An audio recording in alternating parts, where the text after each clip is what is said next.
Hey, welcome back, G Riders. So this week is supposed to be a light freeze, maybe get into the low 30s. So we stopped here at Walmart to pick up some RV antifreeze, and then we'll start on that winterize process for our travel trailer.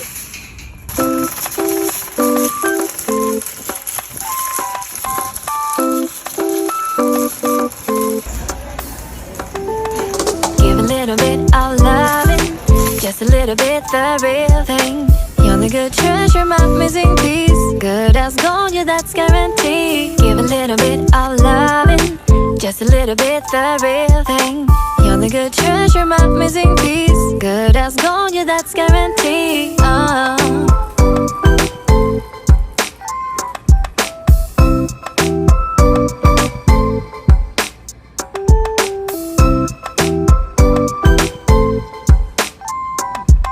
Not too much of a variety to pick from. I was looking to see if they had a variety, but it looks like they don't even have the Super Tech brand. Looks like they got the up to minus 50 degrees Fahrenheit. So I guess that's what we're gonna go with. This will be our first time doing the whole winterizing of the travel trailer. Like I said, to me, it's gonna be like more of a light freeze. They may get down to 32 degrees. Looks like it's gonna be, in the mid to upper 30s, but we're gonna be on the safe side. So we're gonna pick up a couple containers of this and keep you guys up to date on how the winterizing process goes.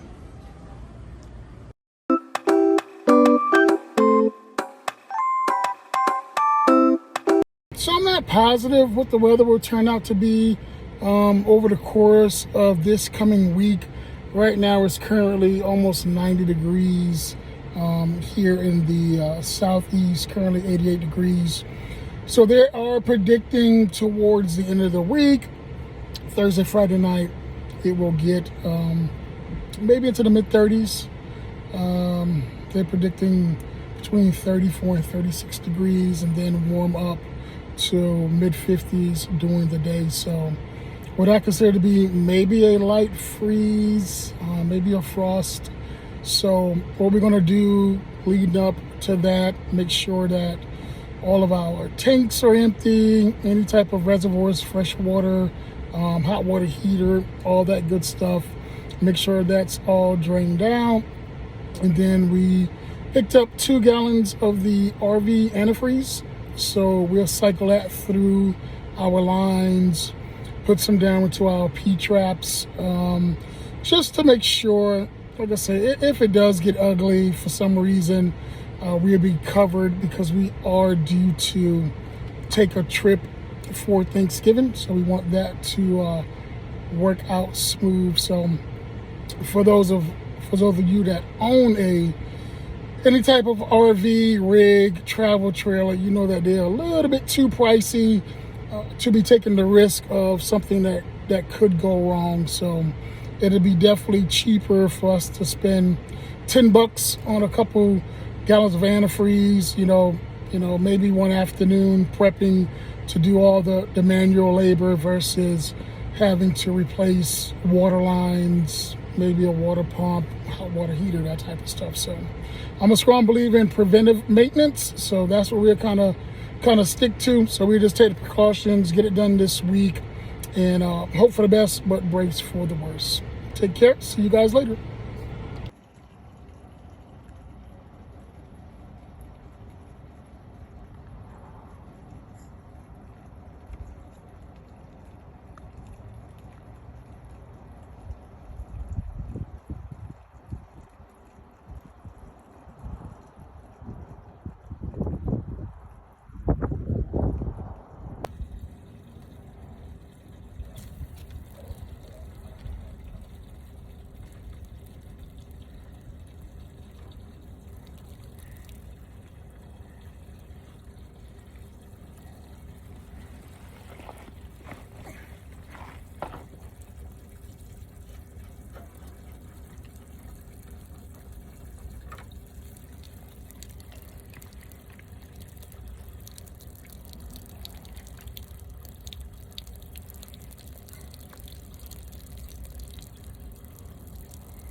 Now that we got our low point drains open and drained, freshwater valve open and drained, we want to cut on the water pump very briefly, maybe just a few minutes, because of course there's really no water coming in, so you don't want to burn that out.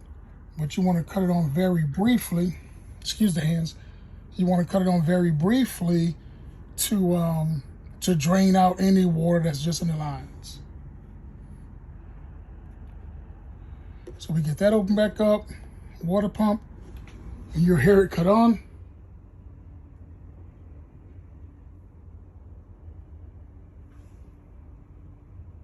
And it sounds like it's empty. I didn't hear any water kind of like gushing through the line, so go ahead and cut that off before we cause any damages with that. And then the last piece that probably won't be recorded because I'm kind of solo will be us putting in some antifreeze. We're going to put in some RV antifreeze into our lines. We're going to put it down our P-traps of our drains, to put some in our gray tank and our black tank, just to keep, if anything is in there. All my tanks are saying they're empty right now, but just in case there's anything in there, it'll kind of help prevent any freezing there. Then the last thing that we're going to do is, and lastly, what we're going to do is help out our water pump a little bit with a little bit of insulation. So I'm from like the country area, very rural environment. So we are used to having a pump that is outside, a water pump that's outside in the elements. So what we did on nights that we thought we was gonna have bad weather was kind of make sure that that was insulated really good. If you didn't have like a little, what we call a pump house, we made sure that was insulated just a little bit, just to ensure that the components of that didn't freeze. So we're gonna do a little bit of that with the water pump that's in the bedroom.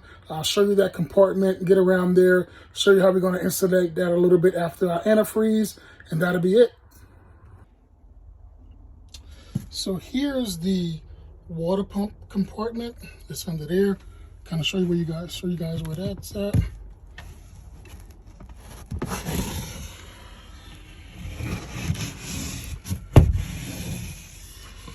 There it is. So once again, just going to insulate this a little bit just to kind of help the lines here. Just kind of help the lines here. Make sure that they're good. They're nice and warm now. So shouldn't be a problem. Once again, it's been a little cool last night, but we want to go ahead and insulate this. Apparently tonight is going to be the worst night of it. So insulate that a little bit just to help it out. Put antifreeze down the remaining of our drains, and we'll call it quits.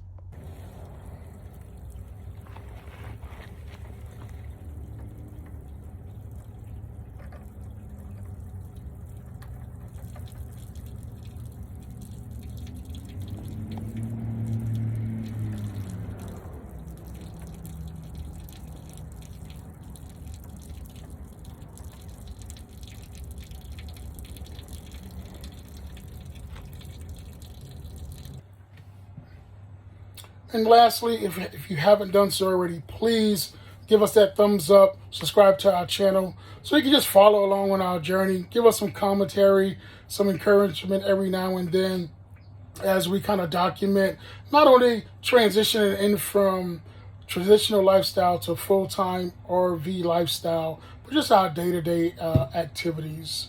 So with that, be blessed, be encouraged, be relentless. Till next time, G-Riders.